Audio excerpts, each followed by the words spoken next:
So what's up everyone, hope you're feeling good. So we are going to start off by hiding our eyebrows. I'm using a glue stick and you want to get them as smooth as possible. So grabbing some black and a fine brush, I'm just going to start off by creating the dripping shapes where it separates my normal face to the skull face. You can use a pencil first if that makes it easier, that's absolutely fine. Oh, by the way, all the products will be listed in the description box below, but what I'm using today is water-based paints. So if you have a shaved side, then feel free to take advantage of it. I'm just getting rid of the tiny hairs that I've grown out, and then I'm just going to begin by painting the brain. So I'm grabbing a big brush and some pink, and I'm just going to start painting the really basic shape. I'm not worrying about details too much at this point, I'm just literally getting the base colour down. And then the same technique that you did with the brain you want to do with the green skull. So you want to kind of paint the basic shape. It doesn't have to be perfect at all at this point. So I've left space around the lips area, and this is because this is where the teeth are going to go. So I'm just applying some white and I'm just creating the basic shapes of the teeth. I'm leaving gaps in between each one so it can help me in the next steps. And then I'm just going with a really fine brush and some black, and I'm just creating the eye socket.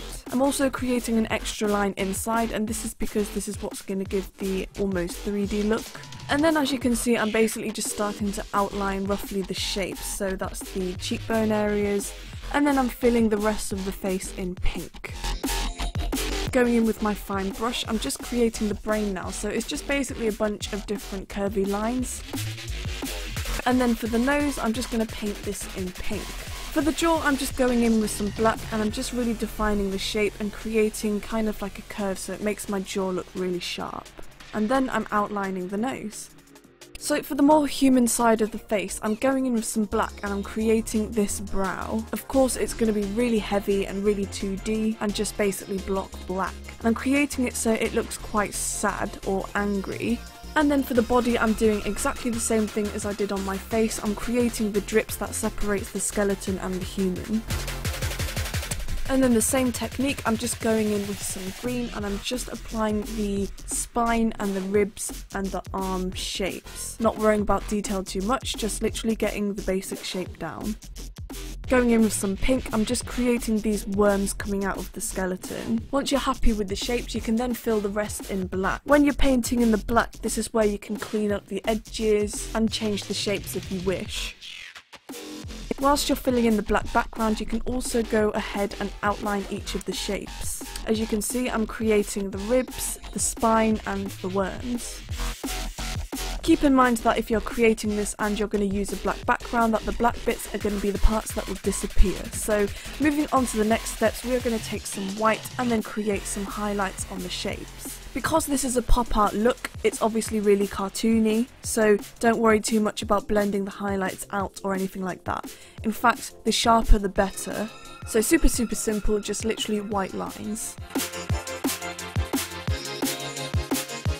Now I'm taking some black eyeshadow and some eyeshadow brushes. I'm just going to apply this on the areas where the shadow would hit, so that's really in between each of the shapes. Another really good technique while making a really cartoony look is cross-hatching, and I'm deliberately making the lines big and obvious because of the style. So yeah, just play around, experiment, have fun, and just keep on shading. The shading is so important, it makes such a difference, and this is what's going to create kind of like a 3D illusion and just make the entire piece pop. You want the black to be more intense as it goes towards the edge and for it to diffuse and blend out as it goes away. Use smaller brushes for the edges and bigger brushes as it fades away, and use lots of circular motions to get a smooth blend. So before getting any more detailed on my eye, of course it's a good idea to put your contact lens in first. Grabbing some concealer, I'm just going to be defining my brow that I created earlier, and it's also going to really sharpen it up and make it HD as hell. Moving on to the eye, we are going to prime this, and I'm using the Helene Cosmetics Neon Pigments in yellow, and I'm just going to pack that shit on. I'm also flicking it up so it kind of goes into a little bit of a wing. Either taking an eyeliner or a black face paint, you want to create a large wing, and then I'm going in with a fine brush and I'm just going to outline the yellow that I created. I'm grabbing some white eyeliner and I'm just applying this to my waterline, and I'm also adding some white underneath my eye as well, making it a little bit thick. And then I'm going to go in with some black face paint and outline the shape that I just created. I'm then going to join it all up so it's got a point on the inner corner of my eye. And then grabbing some blue, I'm going to create some tears. And I'm actually using a lipstick for this. I'm using the NYX Suede Little Denim Dress. Grabbing my fine brush, I'm just creating some details around the nose and the brow area, so it's just 2 lines. And then I'm using the opposite end of a brush and I'm dipping this in some white and I'm just creating some polka dots onto my forehead. I'm also doing the same on my body as well. Try and make sure that each of the dots are the same size and they are an equal distance apart. For the other eye, it's just super simple. I'm just using a neon green and black for this, and I'm just applying the black on the crease of my eye, and I'm also applying this into the eye socket as well. I'm deliberately adding more black and making it heavier than the rest of the shading because I wanted to bring back the eye socket and make it look hollow. Add highlights here and there where necessary, and then I'm just going in with some black eyeshadow and I'm just going to basically do the same again and apply this around the edges underneath the drips. This is going to create the illusion that the skeleton is behind the human and make it look more 3D.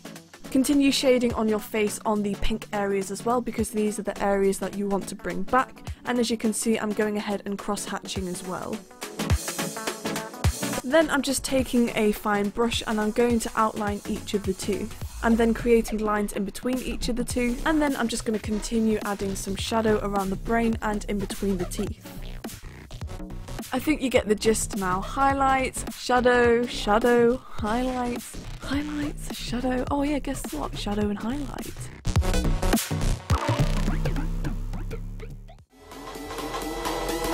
Thank you for watching my tutorial. I really hope now you can go away and create your own badass looks. Feel free to hit the subscribe button, and if you like this video, give it a thumbs up, and also feel free to follow me on Instagram at gothspectrum if you'd love to see much more of this kind of content. Thank you, and I'll see you next time.